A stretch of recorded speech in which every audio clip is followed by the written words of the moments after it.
Hello and welcome back to Hollowponds Solo Sagas, and today's session we will be continuing on the exploits of Staff and his crew in Twilight 2000.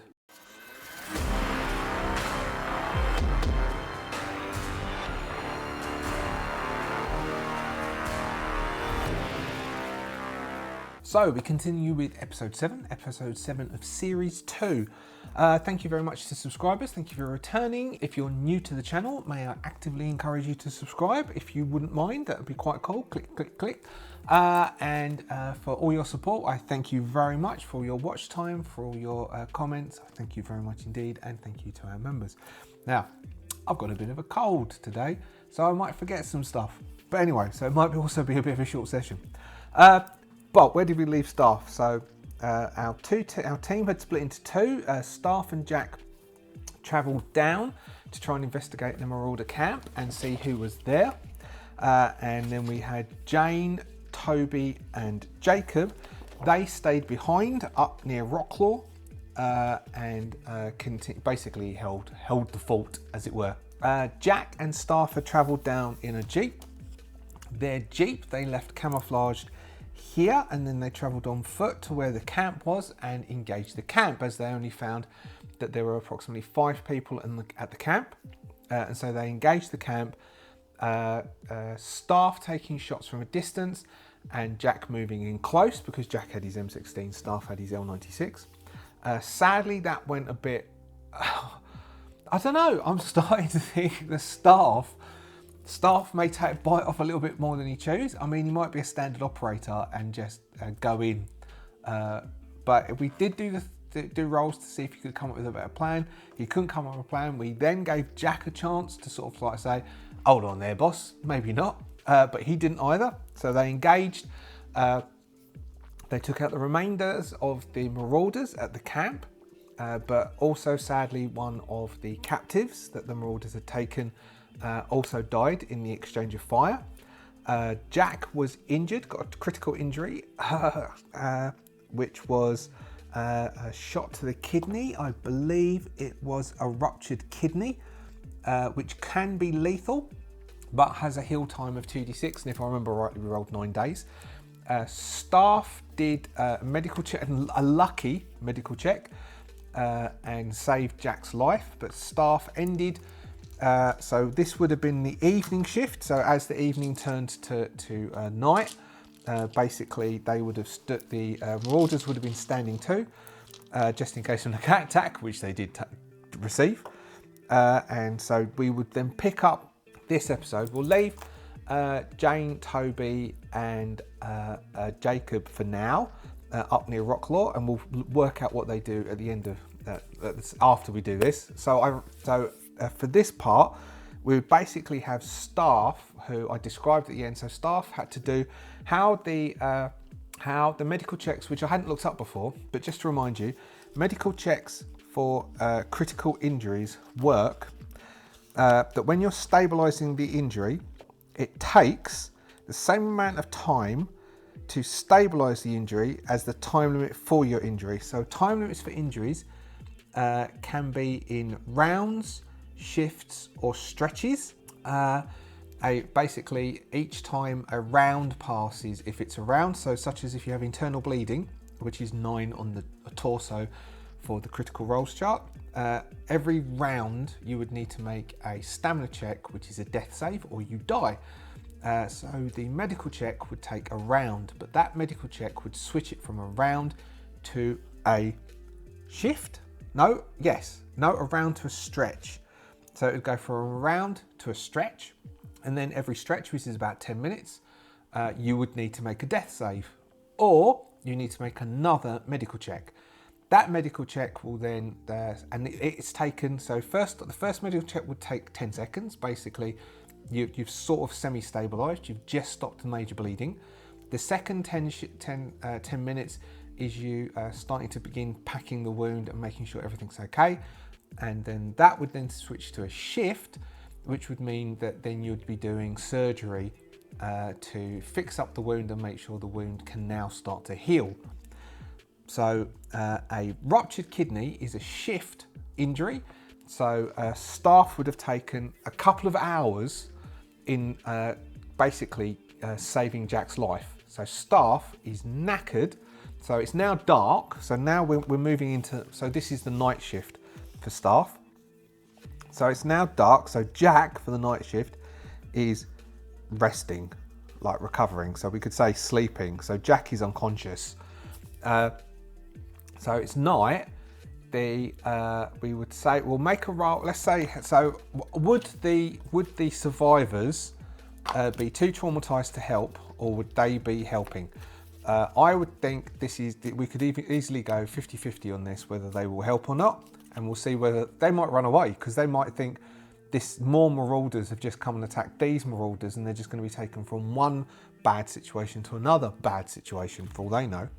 There was some post-apocalyptic novel that I remember reading, or it was on Audible, which was a similar situation. It was a mother and child who had just got caught up in some bad people's situation, and they then get hit by another group of people. They think they're saved, but instead they're just falling into worse people's hands. Red Ace is the highest, and it says life-saving. So both of the survivors have been helping Staff to save Jack's life. So Staff would have been, so let's say that because of that, I'm going to say that these can speak, at least one of the survivors can speak English, and Staff was able to communicate for help.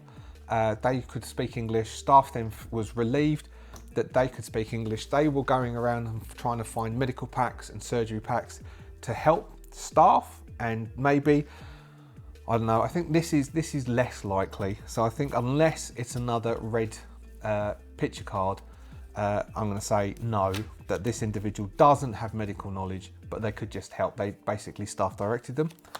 No, it's black anyway. As a clubs.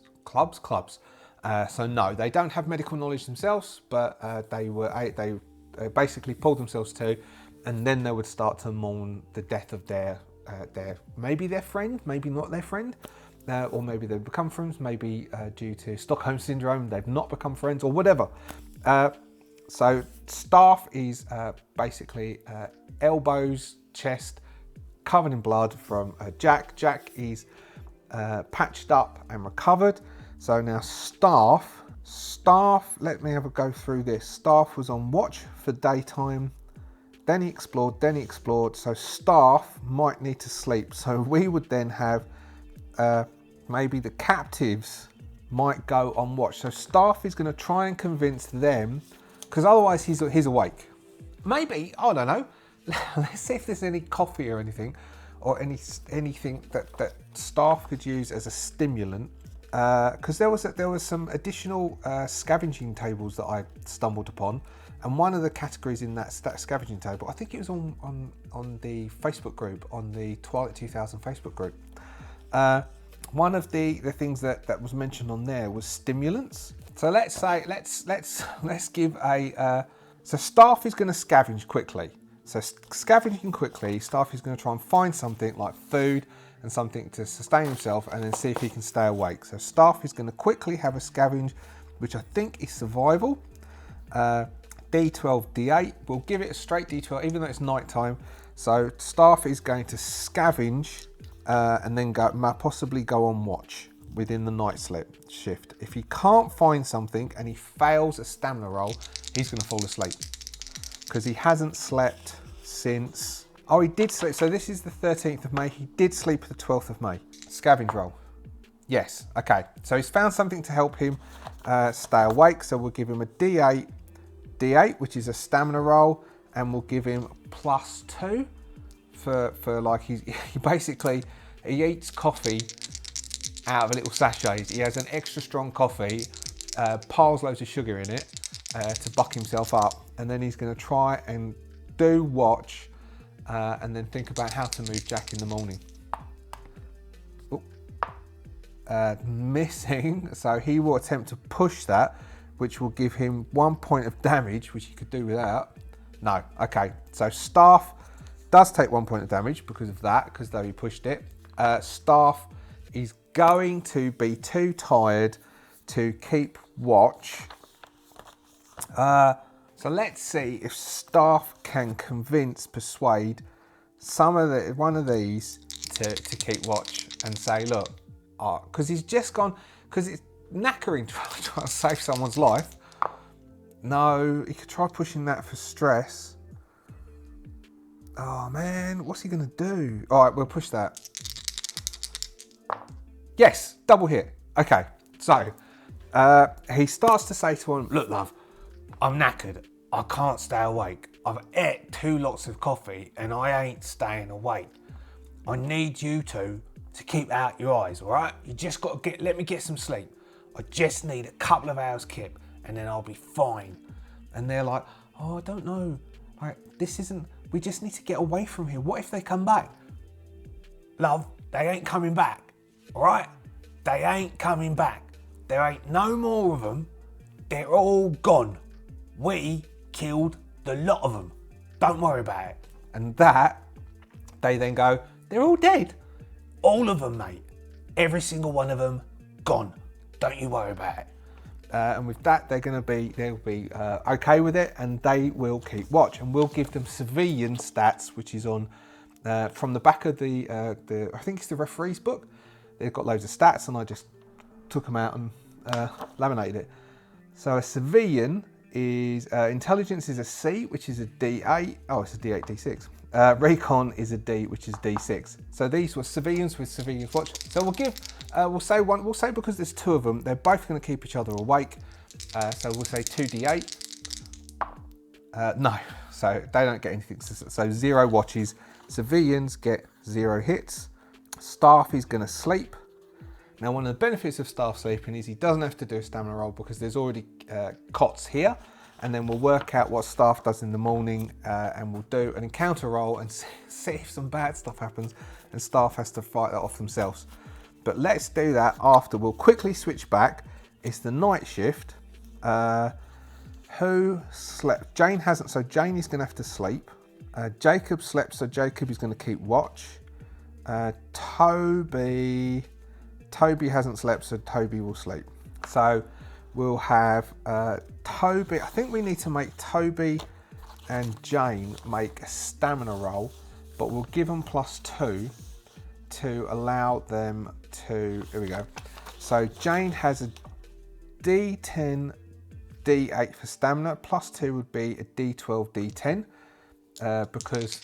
You know, it's not. I'm assuming, like, anyone can tell me if anyone has served in a Bradley. What's it called? It's an IP. Is it infantry? Oh, I can't remember what it is. But it's an infantry delivery vehicle, basically. It doesn't look, from the pictures I have seen, as though it'd be a comfy night's sleep inside a Bradley. But do tell me if you can sleep easily in a Bradley. Jane can. Jane can sleep anywhere. And then we've got Toby Jones. Is just a D10, and we'll give that +2, which would be a D12, D6. Toby, he's not going to push it. So Toby doesn't get a proper night's sleep. Jane does get sleep, and then Jacob is doing a little bit of patrol around the area, and Jacob is on watch, which is a D8, D8. It's night time, so I might drop that to a D8, D6. No hits. Okay, so this might be problems for everyone involved. So let's roll. First off, we'll do the encounter for Staff in the Marauders camp, where there's been a lot of noise, there's been a lot of gunfire, there's a lot of dead bodies lying around, so there is something that might be attracted, and then we'll do one for up with Jane's lot near the Bradley. So Staff slot, we have 8 of spades, pound of flesh. 8 of spades. Hunters gathered around the campfire eating freshly cooked meat. They don't want to share. They're eager to make the PCs move along. With a recon roll, the PCs spot a bloody shoe or a piece of clothing. These hunters have turned to cannibalism and will get very aggressive if found out. This might be some of the bodies go missing. This might be because they'd have piled up the bodies nearby. These hunters, so it says PCs ×1. So at the moment we've got Jack and Staff. Though Jack is out of action, we've still got Staff up there. So PCs ×1 would be 1. So let's say basically it's A hunter and his son are out. They are cannibals. They are more than happy to eat humans. These are fresh kills. This saves them having to use their own ammunition, saves them having to use their own wits and guile to try and entrap someone or catch something. They just need to drag these bodies away. So maybe we'll have that one is they're going to attempt to drag those bodies away. So we've got 0 hits for the captives who are keeping watch. So they're not going to pay any attention. We will call these hunters, which they're going to get, what is it? It'll be a recon, which will be intelligence, which is a C, which is a D8, and recon, which is a C, which is D8. They have the cover of night and they're attempting to sneak. No hits on that, but no hits on the watch. Let's give them a mobility roll and see if they can get away with it. So we'll do the same, D8, D8. 2 hits, okay. It was actually 2 hits. So 2 hits. If I keep doing this, I do apologise. I try and cut them out, but sometimes I'm not going to be able to because I'll be talking over it. And it's because I've got a cold. And I do the man flu link. I don't know. I think I've put it up before last time I wasn't feeling well. But yeah, I've got a little bell, but she won't come and help me. And so they're basically, some of the bodies are going to go missing. And so possibly some of the kit might go missing that's on the bodies, because staff would have just moved the bodies out. There's 5 bodies. Some of them have gone. And that's the pound of flesh. And staff will have to find that out in the morning. I'll write, to remind me, even though it might be just in 5 minutes time, I've written bodies gone overnight. So also on the back of helping people and doing journaling and the such.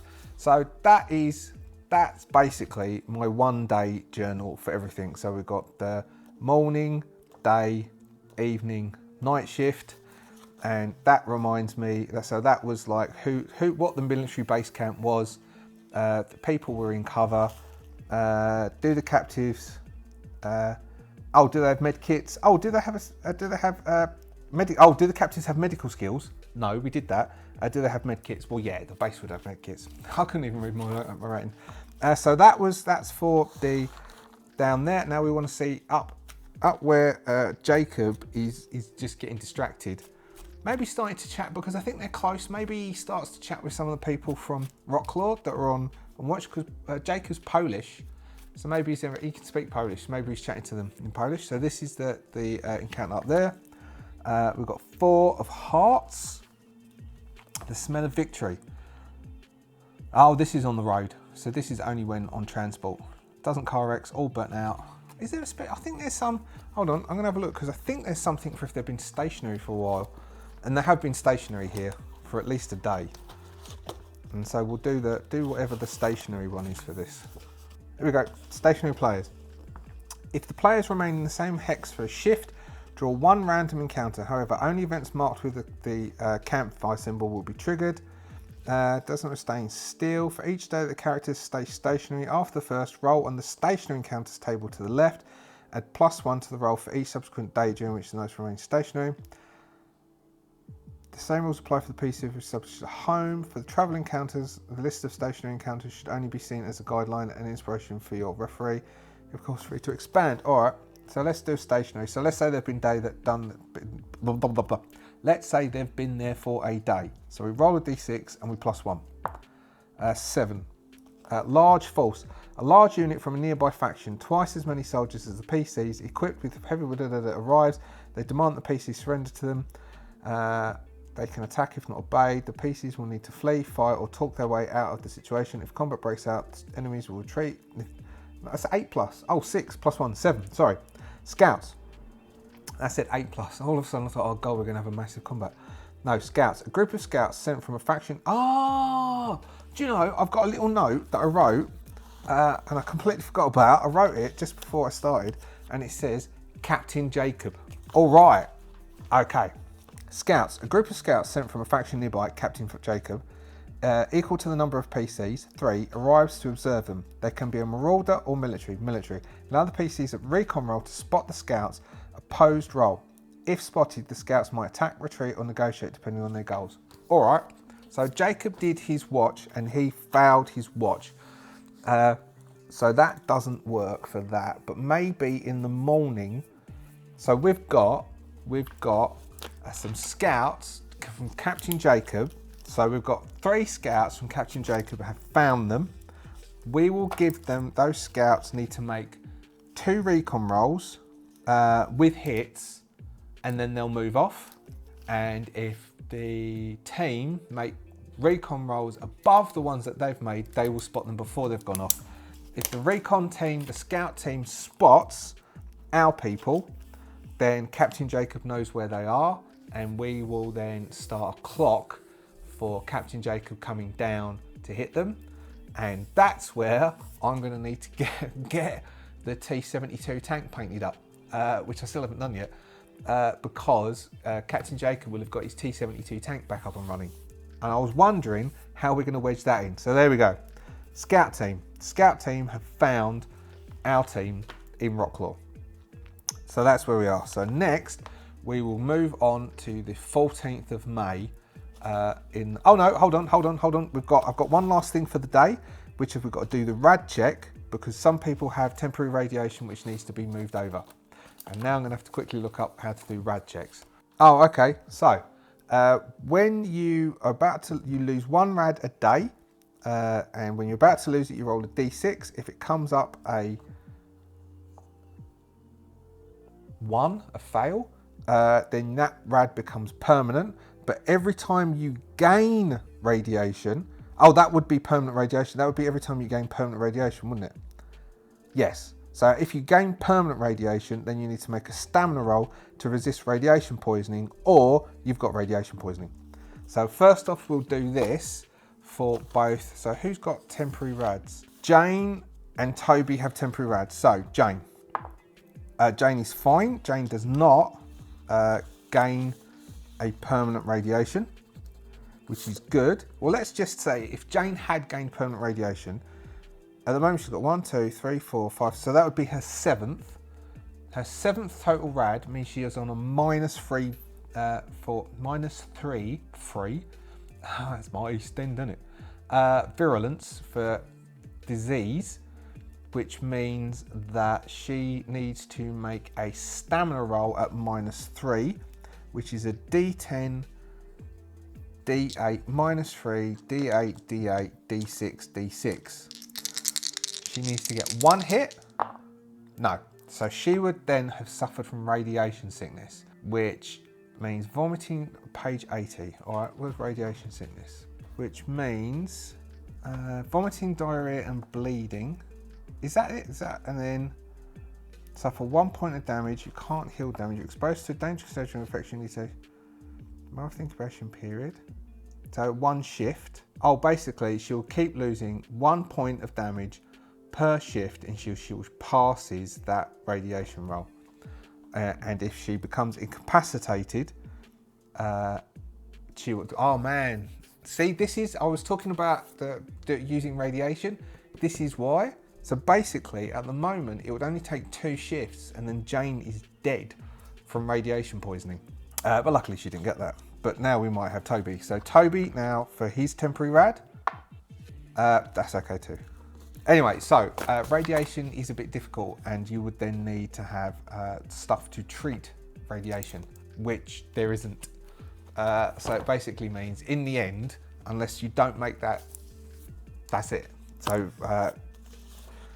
Jane at the moment has 6 permanent radiation. Jane needs to stay out of radiation. 14th of May. Okay, so we've got the 14th, the special operator, the Soviet special operator, which is in Rocklaw, has got 7 days of healing left. Jack has now dropped to 8 days of healing, although they need, both of them need to have a medical roll done for them. We have done, I crossed off food for the day from things. We still have 4 checks worth, or 4 to 2 days worth of checks for Toby to get the Bradley to be able to use ethanol.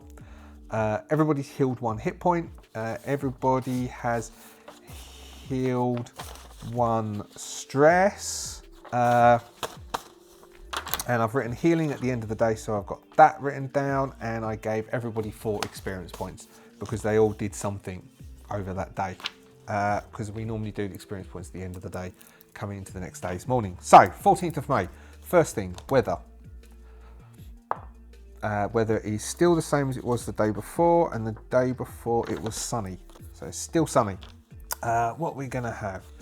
We will have, so Jane slept, Toby didn't sleep, so Toby is going to stay asleep in the morning.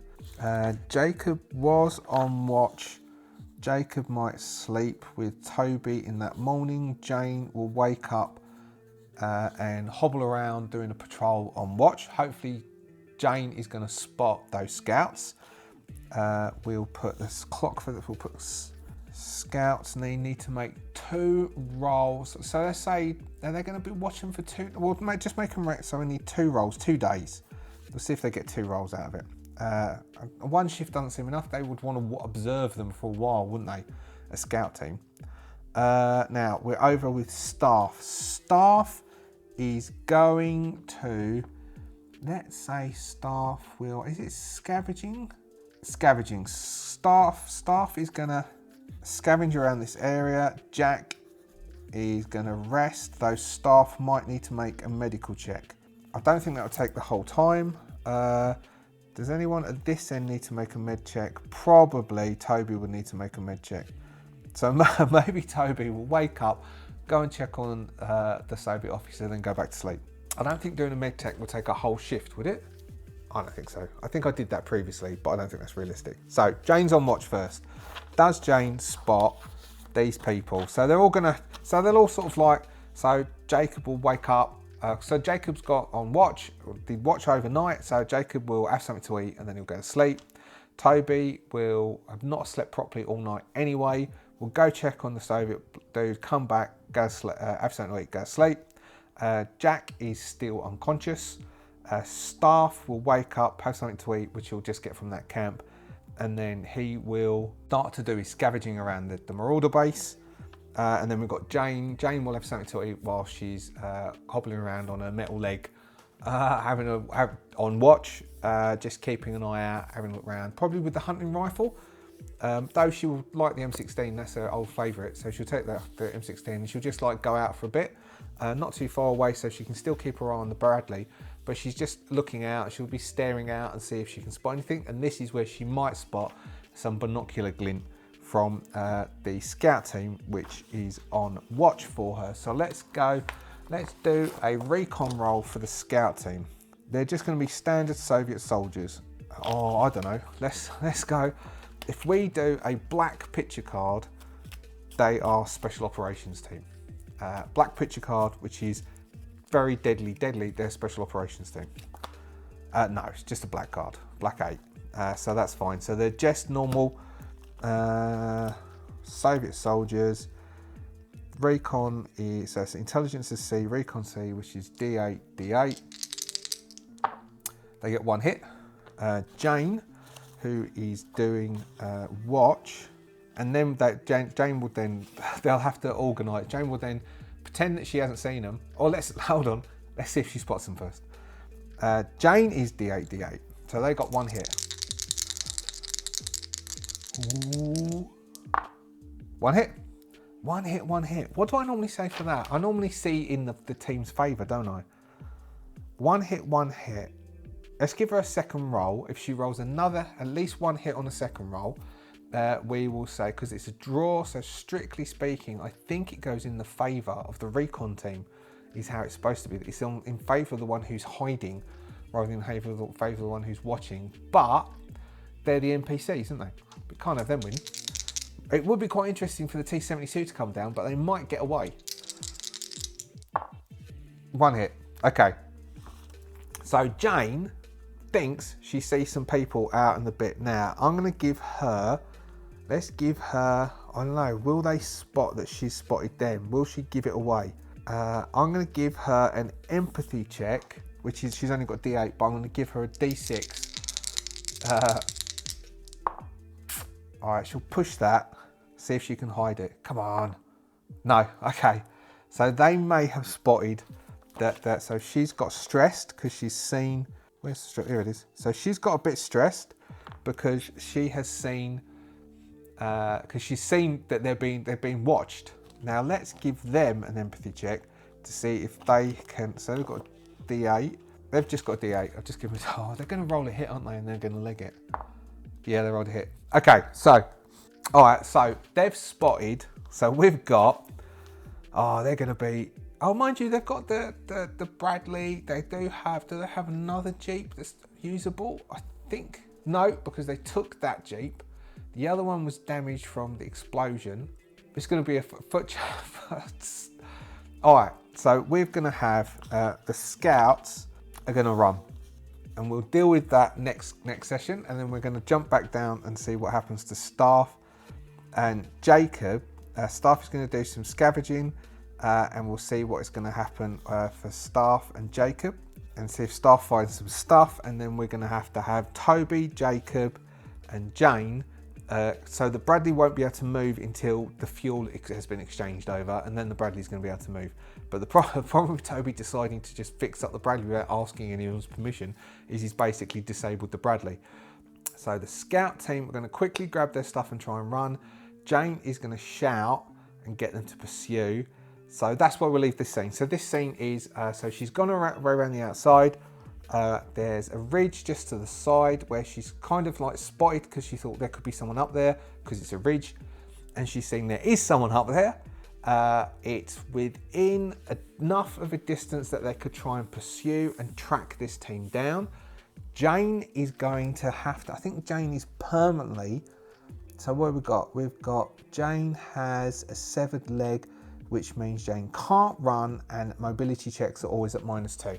So Jane is going to need to make a move. Jane won't be able to run after, but can follow up and take very bad pot shots. Toby and Jacob may not be asleep yet. Okay, I'll write notes. And so we'll roll to see if they come out. Otherwise, it's going to be a very brief chase, and then the scout team will get away. That's the scene. Jane spots. Jane sees there's someone up there. Jane has a panic. Jane sees that the glints get more, and they obviously can. Then we cut to them looking down. They speak to each other in Russian. We don't do subtitles, and then they start packing up their stuff and heading off. Jane then is going to shout for Toby and Jacob, and Jane is going to start hobbling over and take a pot shot. Jane takes one shot, and it's as Jane is putting the rifle up to her eye, and we get a scope view of them. We will then cut scene across to Staff going through boxes and talking to talking across to Jack, who's in like a bed, and the captives who are also starting to pack up some stuff to sort of go. And Staff's going, all right, just pick up stuff, all right? We've got to get it to the Jeep, and then we've got to try and get back before this geezer dies, because I'm not great at this stuff, and I don't know if I did a good job or not. So we'll give Staff to get a Staff can do a survival roll, which is a D8, D12. D8, D12. He gets one hit. All right, so what's Staff gonna, Staff can just grab, so what do they really need? Medical kits. Staff is gonna grab some medical kits. I'll put it over here. And then we're gonna have Staff do a medical check to see if he can tend to Jack, so Jack is tended to this day. No. So at the moment, Jack doesn't heal. So that would be, so we'll have Staff leaning over Jack, like trying to, so he's scavenging around, he's grabbed some med, oh, he gets, because he's got a med kit, he gets a +2 to that, doesn't he? All right, well, I'm going to give him another roll, but with D10, D8, because he found med kits. No, we're not pushing, that's a foul. So he would use up some of the med, so we see him tearing up med kits, and he's just going, I've got no idea what I'm doing here. I've got absolutely no idea. I'm trying to change wounds. I might even be making it worse for all I know. I've got to get him back. Bloody Doc staying back at that village. What did I let him do that for? Oh, we're gonna have to go get him. This is just stupid. And then we will see staff, shoving stuff into backpacks, getting it on the captain's back, them rigging up a stretcher, and then their aim will be to walk back. So there's 2 captives, and they are going to walk back with staff, which would be in the day shift, and then we would end with cutting back to Jane, and there would be the credits would roll, and we'd hear the crack of her rifle. We don't know whether she hit or not, and that's where we might end for now. And we'll start next session with the Scouts chase. So thank you very much for staying with me during this slightly shorter than normal Twilight 2000. If you're a subscriber, thank you very much for being a subscriber. All your support is very, very much welcome. If you're a member, thank you very much for being a member. Your support is very, very much welcome. If you're not yet a subscriber, you could subscribe. If you're not a member, you could become a member. There's links down the bottom, or there's a join tab. Beyond that, have an absolutely awesome week. I hope you're all doing nicely. I think most of the world is much warmer than it is here. Enjoy. I'll see you next time. Bye bye.